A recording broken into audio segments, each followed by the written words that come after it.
Est-ce qu'il s'agit d'un impact causé par un objet extraterrestre? On a l'impression que c'est un incident isolé, mais c'est peut-être pas le cas. La vérité se cache quelque part et c'est notre devoir de mettre le doigt dessus. Ça signifie que ce n'était pas une météorite. Le gouvernement a menti.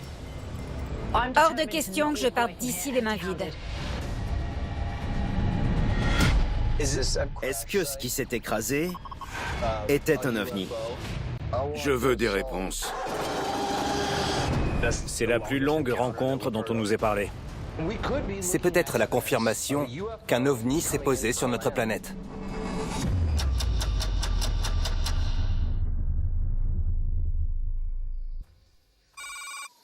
C'est encore loin? 4 kilomètres.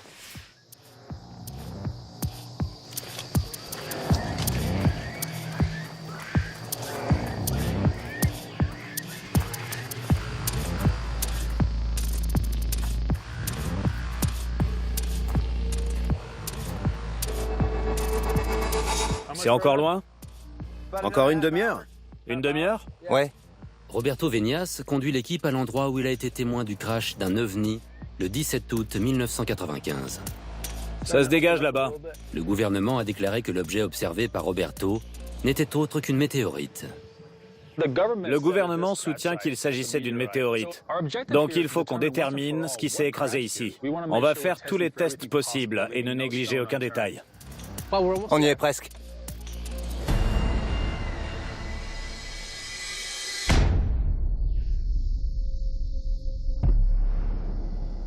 C'est ici que l'impact a lieu? On dirait que tous les arbres ont été rasés. Ça n'a pas de sens. L'équipe tombe sur une clairière de 300 mètres de long et de 150 mètres de large, soit l'équivalent de 10 terrains de football. Avant l'incident, cette zone était recouverte d'une forêt dense. Avec l'aide de Jorge Marcusi, Paul et Kawa vont inspecter les lieux en détail. Quelles sont vos premières impressions? Bueno, no veo gran evidencia de campo.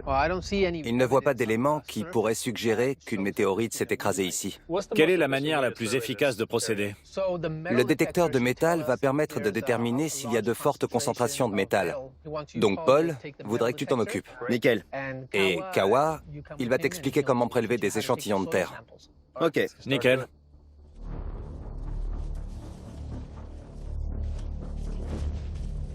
C'est vachement plat comparé au reste de la jungle. Je démarre au centre et je continue en décrivant une spirale comme quand on tond une pelouse, pour être sûr de ne négliger aucune zone. En général, les météorites contiennent beaucoup de fer. Donc, si c'est bel et bien une météorite qui s'est écrasée ici, il devrait y avoir des concentrations anormales de fer et des débris éparpillés un peu partout. Je l'enfonce à une profondeur précise ou le plus loin possible? Plus le prélèvement sera profond, mieux ce sera pour analyser les échantillons. Ok. En plus de détecter la présence de métal, l'équipe prélève des échantillons tous les 15 mètres pour déceler des anomalies qui pourraient déterminer ce qui s'est écrasé au sol. Est-ce que vous remarquez quelque chose d'étrange? Bueno, hasta ahora que es un material muy blando. Así de un impacto acá no se puede hablar. Le gouvernement a décrété qu'il s'agissait d'une météorite. Mais ça fait des heures qu'on examine le terrain et le géologue ne pense pas que ce soit une météorite. On va attendre les résultats des analyses, mais pour l'instant, je pense qu'il s'est passé autre chose. Quelque chose qu'on ne peut pas expliquer.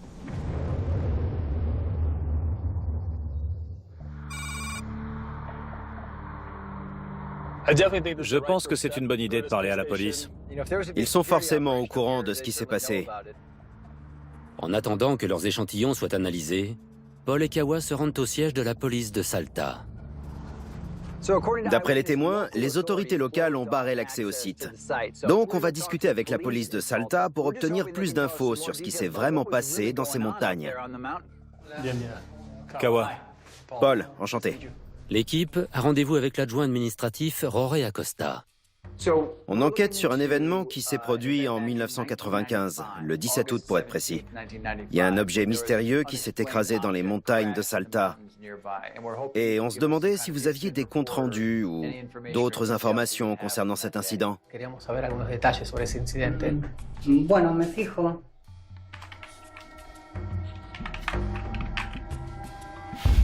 No tenemos registrado en la computadora sobre eso tipo de incidente que haya pasado. Ils n'ont aucune information? No tenemos registrado acá eso. Est-ce que vous connaissez quelqu'un qui en saurait un peu plus? Pueden hablar con mi superior, que es el comisario, el jefe de la comisaría. Il y a eu un énorme crash dont des milliers de personnes ont été témoins, et le fait que la police municipale n'ait aucune trace de cet incident est très étrange. Le directeur de police, Adolfo Torres, rejoint l'équipe. On se demandait si vous aviez des comptes rendus concernant cet objet qui s'est écrasé. Algo del incidente sé, porque bueno, no era, digamos, nuestro caso, no era nuestra investigación acá en la policía de la provincia, no quedó registro.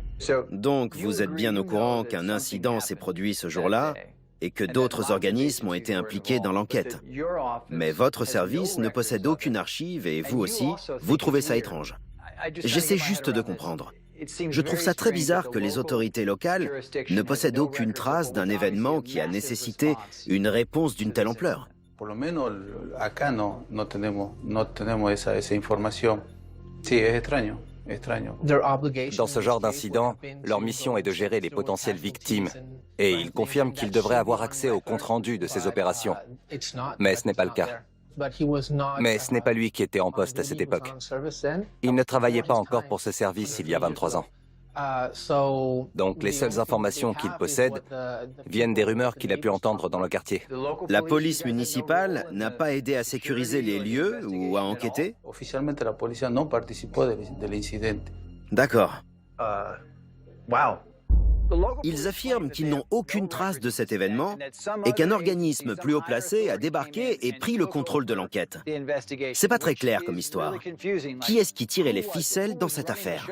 Est-ce que vous connaissez quelqu'un qui pourra avoir d'autres informations sur cet événement? Quelqu'un lui a confié à titre privé qu'un homme qui habite dans la région avait vu l'explosion. Donc vous pourriez peut-être suivre cette piste.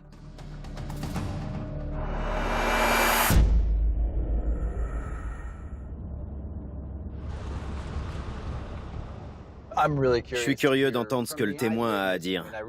Je suis impatient qu'il nous explique ce qu'il a vu. Paul et Kawa sont dans la banlieue de Salta pour rencontrer Tony Galvano, le témoin mentionné par le directeur de police. On y est. Ouais, ça doit être là. Tony a travaillé 35 ans comme pilote commercial et connaît parfaitement l'espace aérien de l'Argentine. Buen día. Hola, ¿qué tal? Hey. Où étiez-vous le jour où l'OVNI s'est écrasé? ¿Dónde estabas el día en que se estrelló el OVNI en 1995? En ese día, 2 menos cuarto de la tarde, 13:45, estábamos, en mi caso particular, estaba de sobremesa. Et il a entendu une très grosse explosion. Vous avez ressenti l'impact? La terre a tremblé? Exactamente, un movimiento telúrico. Comme une onde de choc. Pueblos aledaños, Taco Pozos, Monte Quemado, que están a 150 kilómetros, sintieron igual que sentimos nosotros en Joaquín B. González. 150 km? C'est ça. Ça fait une trotte. Et ils ont quand même senti quelque chose. Apparemment, il y a eu des secousses, et c'était aussi le cas en Virginie, au Mexique et au Chili. Étant donné qu'il s'est passé la même chose en Argentine, ça veut dire que c'est un facteur commun à tous ces signalements d'OVNI. Qu'est-ce que vous avez fait? Fui directamente, hay una pista en el pueblo, tenía el avión engarado en la pista. Il a essayé de se rendre à l'endroit où l'explosion avait eu lieu. Cuando iba sobrevolando, veo hacia adelante una gran mancha blanca. C'était une traînée de poudre blanche et elle devait mesurer environ 500 mètres de large et 2 km de long. Toute la zone de l'impact était brûlée et les arbres étaient couchés au sol. Mucho olor, había mucho olor como azufre. Ça vous a inquiété? Est-ce que vous aviez peur que ce soit toxique, dangereux? Sí. Oui. Ouais, ça m'étonne pas. Je ne sais pas quelle est l'origine de cette substance blanche qui se trouvait au sol. Est-ce que sa présence était due à l'explosion? Ou alors, est-ce qu'elle était due à la décomposition de l'objet en lui-même? Je suis perplexe. Quand vous êtes arrivé sur les lieux, l'impact faisait quelle superficie? El área de impacto tendría aproximadamente unos 2 kilómetros de largo y el ancho que fue limpiando, digamos, donde la onda expansiva actuó, unos 500 metros de ancho. Il faisait environ 2,5 km de long et environ 500 mètres de large. C'est énorme. Tu m'étonnes. Est-ce que vous avez remarqué des débris, des morceaux?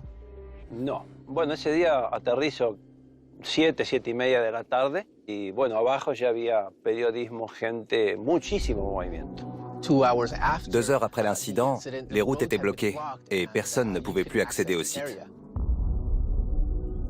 Donc, vous êtes en train de dire que 2 heures après l'incident, tout le périmètre était sous surveillance, c'est ça? Sí.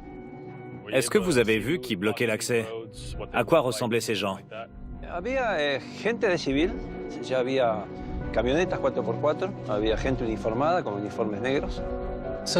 Il y avait des étrangers en civil et il y avait aussi des gens habillés tout en noir qui sont arrivés en 4x4. Certains d'entre eux parlaient un peu espagnol, mais ils étaient étrangers et ils ont bouclé le périmètre autour du site. Ah bon? Des hommes en noir qui apparemment n'étaient pas argentins. Ça m'interroge. Ces hommes ne voulaient pas que cette affaire soit divulguée et qu'on puisse accéder au site. C'est comme s'ils voulaient étouffer l'affaire. Mais qui étaient ces hommes et qu'est-ce qu'ils voulaient cacher?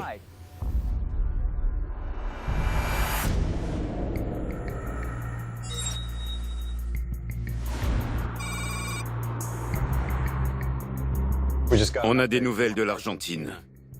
Le gouvernement argentin a déclaré qu'il s'agissait d'une météorite. Donc, on a effectué des analyses pour déterminer si cette théorie tenait la route et les résultats sont en pièces jointes. L'enquêteur Mike Hall et le spécialiste en analyse des conflits Michael Livingstone étudient les résultats des analyses d'échantillons prélevés sur le lieu de l'impact, à Salta. Une analyse élémentaire a été effectuée pour déterminer s'il s'agissait d'une météorite. Ils cherchaient des éléments précis. Des éléments comme le fer et le nickel, la camacite ou le quartz choqué. Les analyses n'ont révélé la présence d'aucun de ces éléments. Autrement dit, ça signifie que ce n'était pas une météorite. Le gouvernement a menti? Oui. Ce qui s'est écrasé à Salta n'était pas une météorite. Donc si le gouvernement argentin a dit que c'était le cas, c'est qu'il cherchait à dissimuler quelque chose. Il n'a pas voulu communiquer sur ce qu'il s'est vraiment passé. On ne nous a pas dit toute la vérité. Ils ont aussi rencontré un pilote qui s'appelle Tony Galvano et qui a survolé le lieu du crash. Le périmètre a été bouclé par un organisme étranger et l'accès au site a été interdit en l'espace de 48 heures. Et il parlait anglais. Donc, si on résume, d'après Tony Galvano, un organisme étranger, et non pas le gouvernement argentin, a bouclé le périmètre tout autour du site et n'a laissé personne passer. De là, le gouvernement argentin a déclaré qu'il s'agissait d'une météorite. Mais les analyses ont déterminé que ça ne pouvait pas être le cas. Donc le gouvernement avait tort. Si ce n'était pas une météorite, alors qu'est-ce qui a provoqué cet impact ?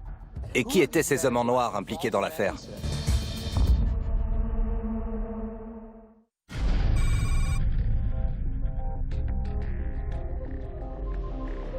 Encore un crash d'OVNI complètement occulté. Et le gouvernement a joué un rôle dedans.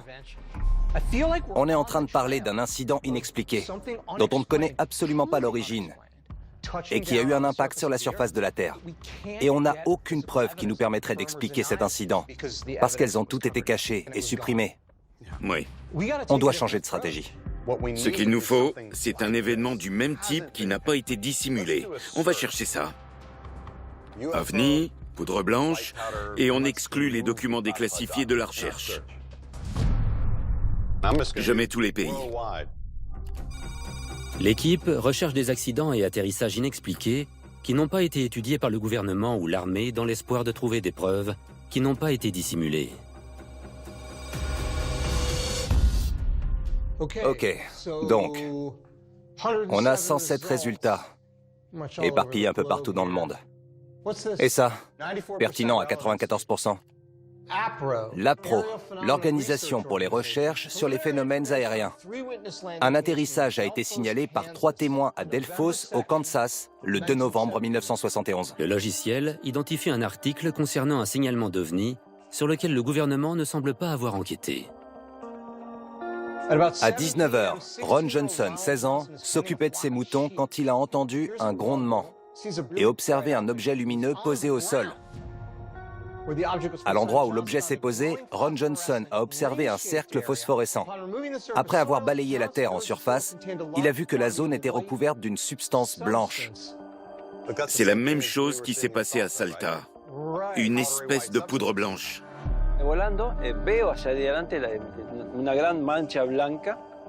C'était une traînée de poudre blanche. Ron Johnson s'est empressé de prendre une photo. Tu l'as? Je cherche. La voilà.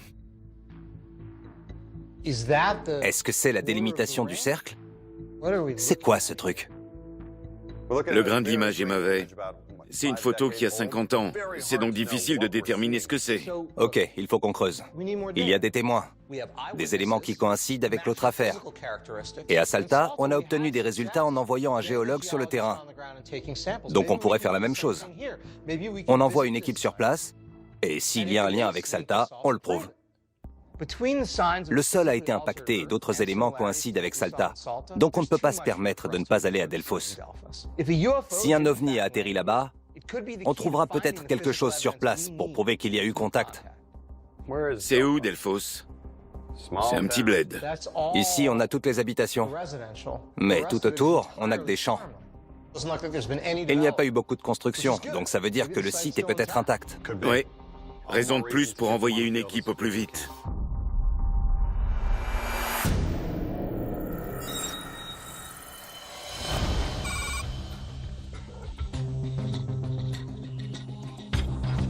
J'espère vraiment qu'on va réussir à retrouver Ron. Si ce cercle existe encore et qu'on le retrouve, c'est super. Nick Carnesi, agent de renseignement des Marines, et Sarah Credas, astrophysicienne et journaliste, sont au Kansas dans l'espoir de retrouver Ron Johnson, qui aurait vu un ovni se poser à Delfos. On va peut-être trouver des preuves. C'est génial pour notre enquête. C'est le patelin américain par excellence. Il peut pas y avoir beaucoup de Ron Johnson ici. Tout a l'air fermé.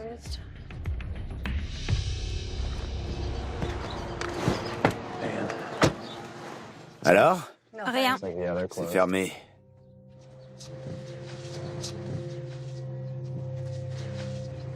C'est fermé aussi.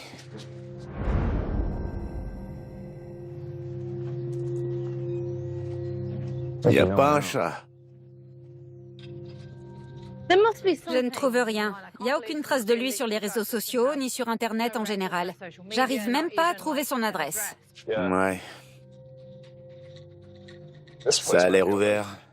Je continue mes recherches.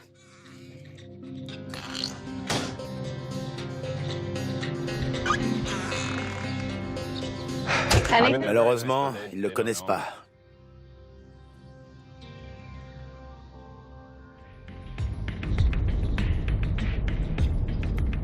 Il y a forcément quelqu'un qui a entendu parler de Ron Johnson. Je vais en profiter pour faire le plein. Ok.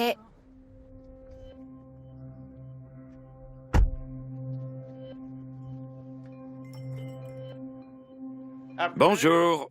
Comment allez-vous? Bien. Merci. Ça va peut-être vous paraître bizarre comme question, mais est-ce que vous connaissez Ron Johnson? Oui. C'est vrai? Oui.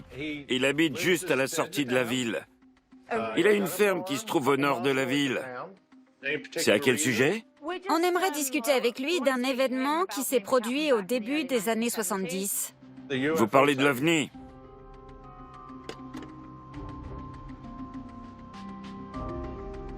Est-ce que vous auriez son adresse? Oui. Il habite loin d'ici? Ah, même pas 1 kilomètre. Où sont tous les gens? Tout a l'air fermé. On est un petit patelin et c'est calme aujourd'hui. Ok, merci beaucoup. Passez une bonne journée. Bonne route. Tu vas pas le croire. Quoi? J'ai eu l'adresse de Ron Johnson par le gérant.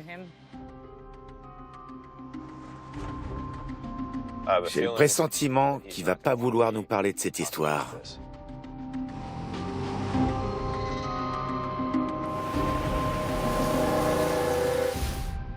Oui, Johnson. Super.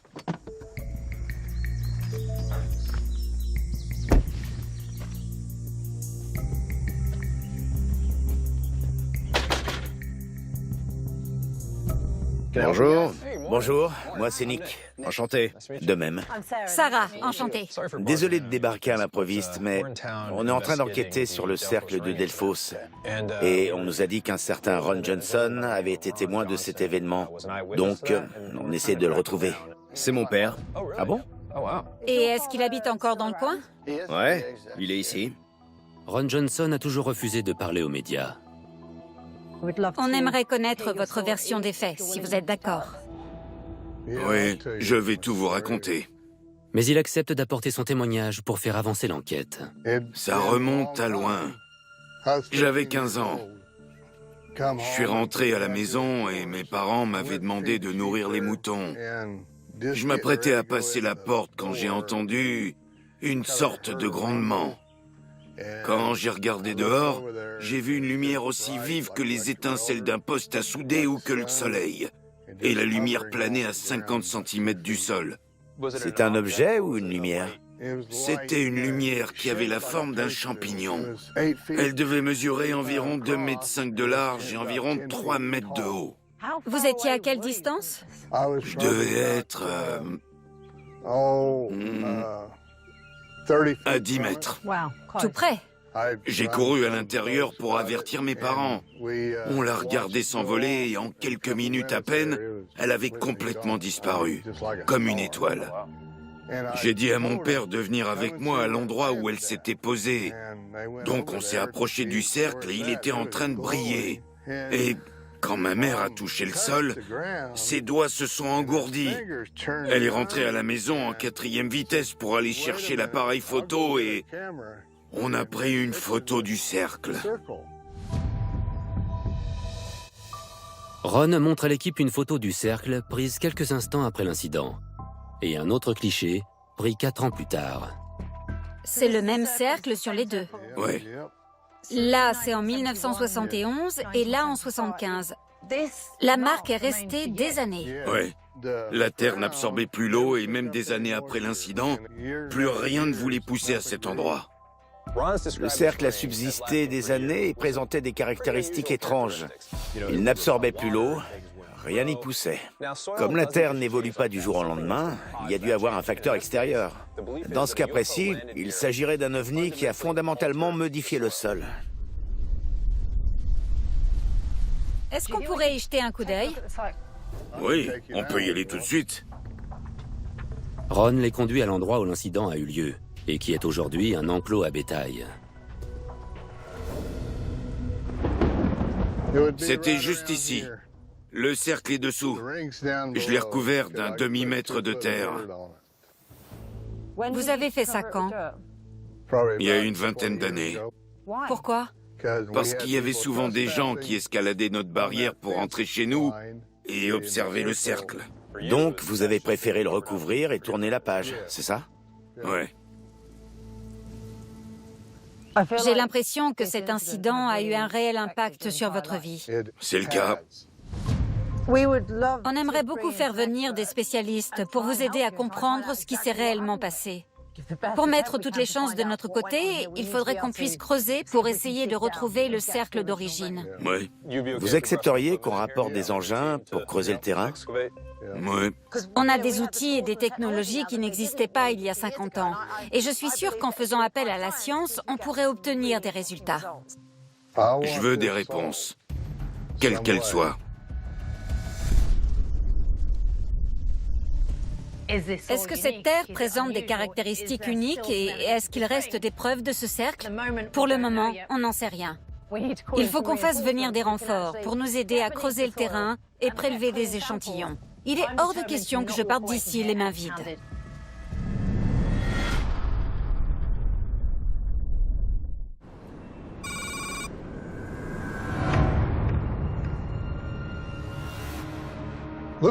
Paul et Kawa ont interrogé des gens, et ils ont du nouveau. Mike et Michael reçoivent des nouvelles de l'équipe qui se trouve en Argentine pour enquêter sur un potentiel crash d'OVNI aux abords de la ville de Salta, le 17 août 1995. Apparemment, des rumeurs disent qu'un ovni aurait atterri à l'aéroport international de Bariloche. Comme Salta, Bariloche se trouve dans la campagne argentine. Est-ce qu'il y a un lien? Ce ne sont plus des incidents isolés maintenant. On fait une recherche. Atterrissage, OVNI, panne à Bariloche.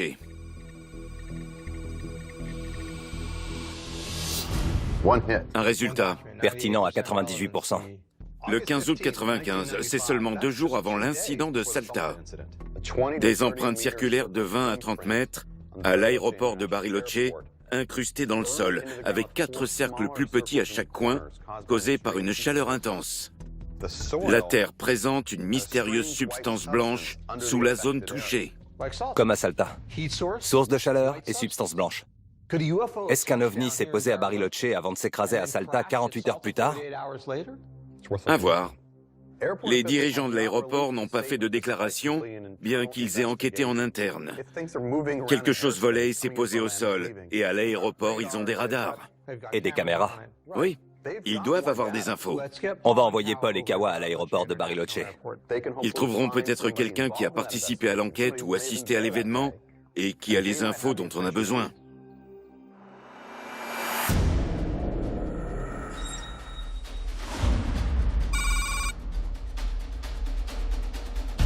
S'il y a réellement un objet qui s'est posé là-bas et qui est entré en contact avec la Terre, c'est pas rien.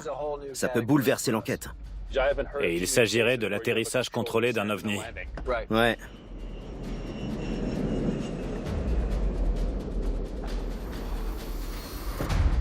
C'est plus petit que ce que je pensais. Paul, Kawa et leur interprète Dario arrivent aux abords de l'aéroport de Bariloche. Hola, buenos días. Ils ont rendez-vous avec Daniel Garcia, le superviseur de la tour de contrôle, au moment de l'incident de 1995. Qu'est-ce que vous savez sur l'OVNI qui s'est posé en 1995?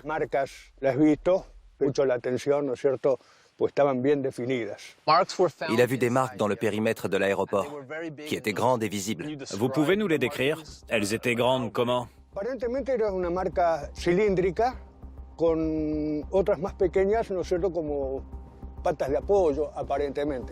Donc il y avait un grand cercle avec plusieurs petits cercles autour. Et est-ce que les lignes étaient bien définies? Elles étaient incrustées et brûlées. C'était brûlé.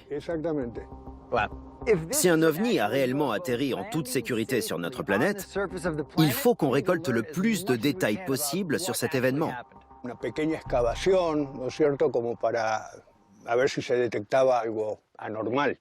L'enquête a donné quoi?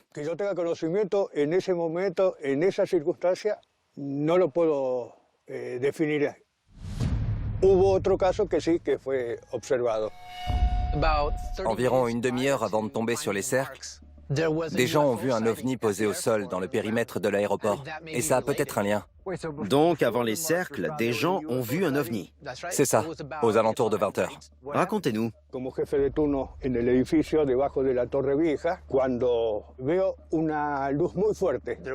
Il y avait quelque chose qui émettait une lumière, mais ils n'arrivaient pas à en déterminer la forme. Et il y a eu une coupure de courant dans l'aéroport et en ville. À Bariloche? Oui. À 15 km. Vous pensez que c'était à cause de l'objet?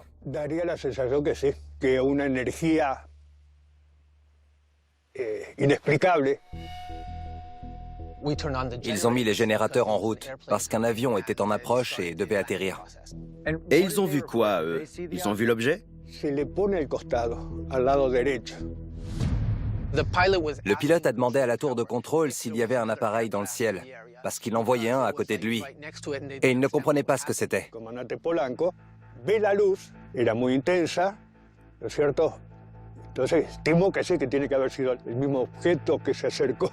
Il pensait qu'il faisait quoi? L'objet a disparu en un clin d'œil. Il s'est passé environ une trentaine de minutes entre le moment où la lumière est apparue et le moment où l'avion s'est posé. C'est dingue. On est en train de parler d'une interaction de 30 minutes entre un ovni, une tour de contrôle et 2 pilotes différents. C'est tout simplement incroyable. On n'a jamais entendu une chose pareille. C'est la plus longue rencontre dont on nous ait parlé. C'est la première fois que j'entends ça. Et ils étaient très proches. On a un témoin qui affirme qu'il y a eu une rencontre entre un ovni et un avion. Et apparemment, l'objet s'est volontairement dirigé vers cet endroit. Ça soulève tellement de questions. Pour quelle raison cet objet a-t-il provoqué ces coupures de courant? Et pourquoi visait-il cet aéroport en particulier? Il nous faut des réponses.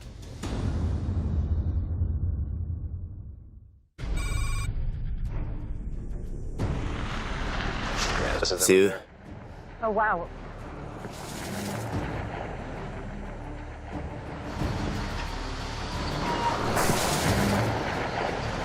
Nick et Sarah sont à Delphos, au Kansas, où Ron Johnson affirme qu'en 1971, un ovni s'est posé sur sa propriété en laissant un cercle d'une substance blanche derrière lui.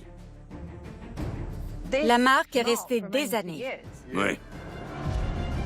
Mais Ron a recouvert le cercle de 50 cm de terre pour dissuader les curieux de pénétrer illégalement dans sa propriété. Diane, voici Ron, le propriétaire du terrain et le témoin de l'événement. Nick et Sarah ont fait appel à une équipe de spécialistes du département de pédologie de l'Université du Kansas, dirigée par Diane Presley. Je peux le voir? Oui, suivez-moi. Ok, cool. Il se trouve juste ici. On a fait venir des spécialistes pour nous aider à creuser le terrain, prélever des échantillons et les envoyer au labo où ils pourront les analyser. Si cette terre est singulière, la science nous permettra de le découvrir. C'est cette zone de terre. Est-ce qu'il se peut que la Terre soit contaminée par la couche qui a été posée il y a 20 ans? Est-ce que des éléments ont pu être transférés vers la couche de terre plus profonde? C'est possible. Ce qu'on va faire, c'est qu'on va délimiter le périmètre avec des drapeaux et ensuite on amènera le pick-up pour extraire un échantillon. Ron, vous nous dites où poser les drapeaux? Ok. Pile au centre? Ouais, au centre, juste là.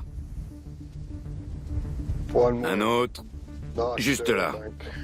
Grâce aux instructions de Ron, Nick et Sarah délimitent le périmètre où devrait être enfoui le cercle de Delphos.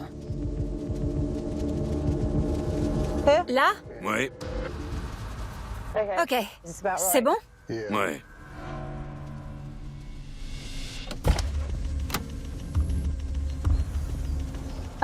C'est cet instrument qu'on va utiliser pour faire nos prélèvements. C'est une sonde hydraulique. On va la démarrer.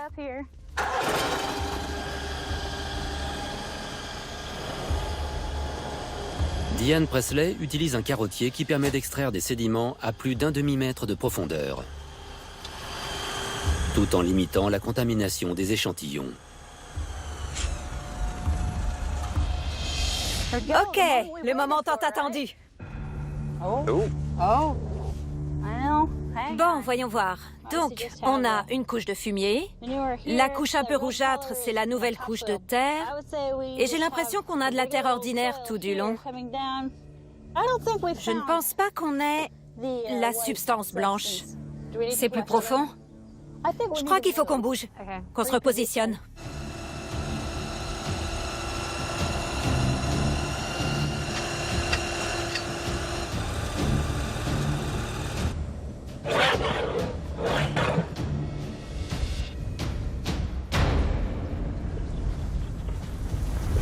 J'ai l'impression que c'est la même chose que les autres échantillons.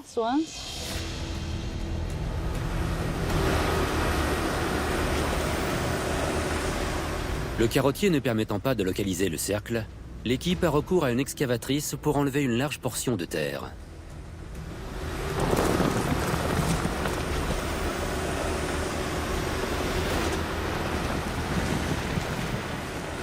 On a une couche de terre, puis la substance blanche. Ça devrait être là. Oui.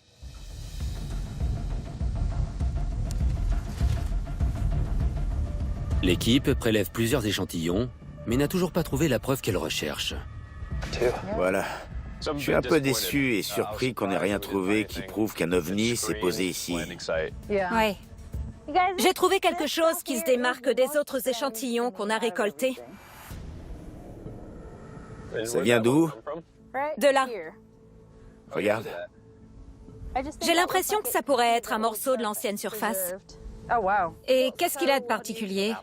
Ce que je trouve étrange, c'est que la surface est toute lisse. Ça pourrait être dû à la pression exercée par l'atterrissage? Peut-être. Et l'autre chose que je trouve bizarre, c'est qu'il n'y a aucune racine qui a pénétré cette terre. Elle ne présente pas beaucoup de pores. C'est intéressant parce que Ron a dit que rien ne poussait au niveau du cercle. C'est vrai. Et tous ces morceaux se trouvent à l'endroit où on avait estimé que le cercle devait se trouver. Vous aviez déjà vu ça? Non, pas vraiment. C'est inhérent à ce cas précis. J'ai hâte qu'on l'examine pour découvrir si cette terre a des propriétés différentes. Mais pour le moment, je ne peux pas me prononcer.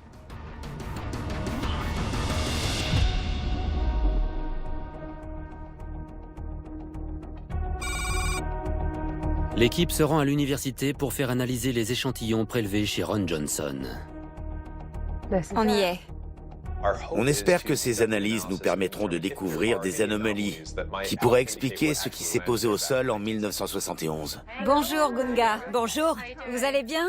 Les spécialistes de l'environnement Gunga Adaraji et Jay Weeks vont tenter de déterminer la composition des échantillons.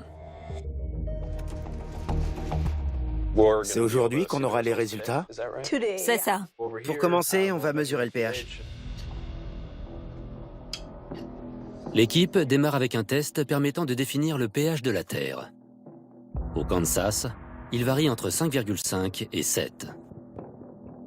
J'utilise une sonde de pH et j'immerge l'électrode dans la solution qu'on a versée sur l'échantillon.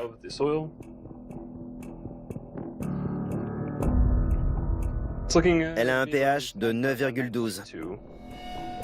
C'est assez élevé comme pH. Un tel pH pourrait empêcher la végétation de pousser? Complètement, oui. Maintenant qu'on sait que son pH est élevé, c'est quoi le prochain test? On va utiliser la technique XRF, la spectrométrie de fluorescence X. On s'en sert principalement pour analyser la concentration de plomb des jardins publics et vérifier qu'il n'y a pas de contamination. L'analyseur émet des rayons d'une certaine énergie pour éjecter l'électron qui gravite autour du noyau de l'atome. Et l'énergie qui est libérée au cours de ce processus est évacuée sous forme de rayonnement fluorescent. L'analyseur détecte ces rayonnements et leur intensité, ce qui nous permet de déterminer les éléments présents dans le matériau. Il émet des rayons X, mais si on ne se place pas devant, il n'y a aucun problème. Donc je vais me retourner et m'agenouiller au sol. Ils n'ont pas effectué d'analyse sur les lieux à l'époque. C'est la toute première fois que cette terre est analysée. Et ce test va peut-être nous apporter des informations encore inconnues. Apparemment, il y a une plus forte présence de calcium dans les échantillons prélevés en surface. Qu'est-ce qui pourrait causer cette concentration de calcium? Il y a du bétail sur le terrain, et le fumier contient du calcium. Donc il n'y a rien d'inhabituel. Non. Il faut qu'on continue les tests pour comprendre à quoi on a affaire. Qu'est-ce qu'on peut faire? On peut faire un test rapide qui consiste à déposer quelques gouttes d'eau pour voir si des bulles d'eau se forment à la surface ou si la terre absorbe l'eau. La capacité d'absorption de la Terre va déterminer si le sol a été en contact avec une chaleur intense. Plus elle est hydrophobe, plus la chaleur exercée sur la Terre aura été importante. Donc, on utilise cet échantillon comme témoin. Oui, afin de comparer les différences. L'équipe commence par un échantillon témoin prélevé à 15 mètres du cercle.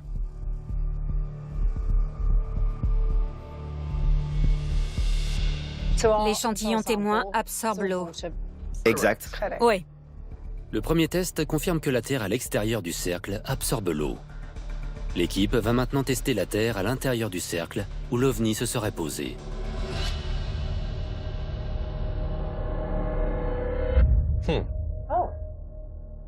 On peut recommencer? C'est fou.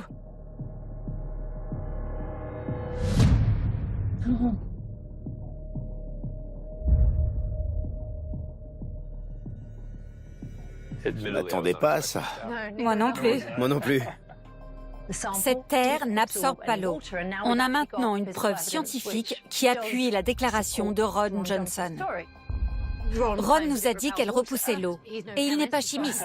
Donc c'est intéressant que ça confirme ses dires. Ça les confirme, ouais. On a la preuve que quelque chose a modifié la composition du sol qui se trouvait à l'endroit où l'incident a eu lieu. C'est vraiment incroyable.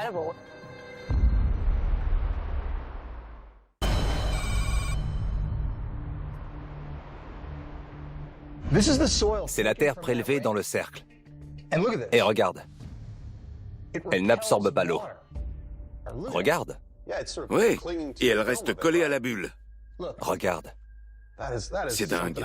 C'est la première fois que je vois de la terre réagir comme ça. Le département de pédologie nous a fourni la preuve scientifique que la terre à l'intérieur de ce cercle est différente de celle qui se trouve à l'extérieur. Et ça correspond à ce que dit notre témoin, Ron Johnson. Ok, donc d'après Ron Johnson, Elle devait mesurer 3 mètres de haut. La marque est restée des années. Oui, la terre n'absorbait plus l'eau et même des années après l'incident, plus rien ne voulait pousser à cet endroit. donc au début, ça pouvait sembler dingue cette histoire d'OVNI qui s'est posée dans un champ. Mais maintenant, on a des preuves scientifiques. Oui. C'est pas rien comme découverte. Ça peut vouloir dire que toute son histoire est vraie.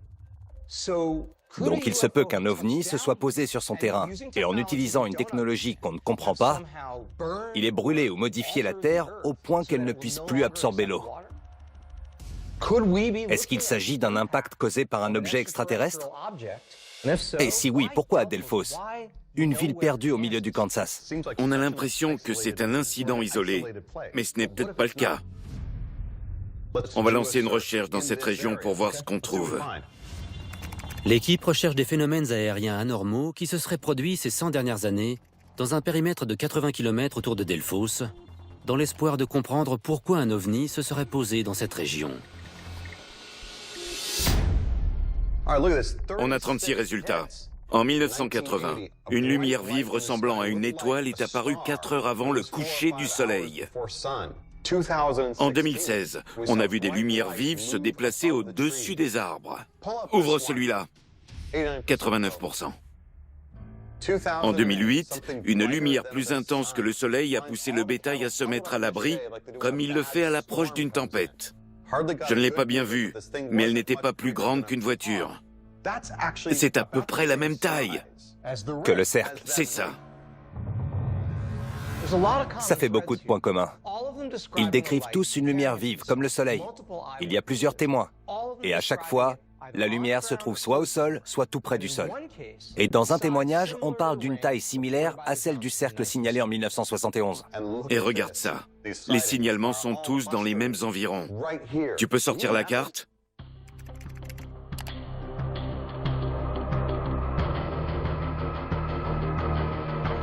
Carnero, au Kansas. On a 6 signalements dans un périmètre de 8 km². C'est bizarre. Carnero est un patelin à peu près de la même taille que Delphos. Qu'est-ce qui se passe à Carnero? On va envoyer ses coordonnées à Nick et Sarah. Et on va voir quelles infos ils trouvent. Prochainement dans Contact. Qu'est-ce qui attire ces objets ici? Intéressant, on dirait une plateforme d'atterrissage. Ça fait des années qu'il y a des signalements au-dessus du lac. Pourquoi cet ovni planerait au-dessus de cette île? C'est abandonné depuis un bon moment, on dirait.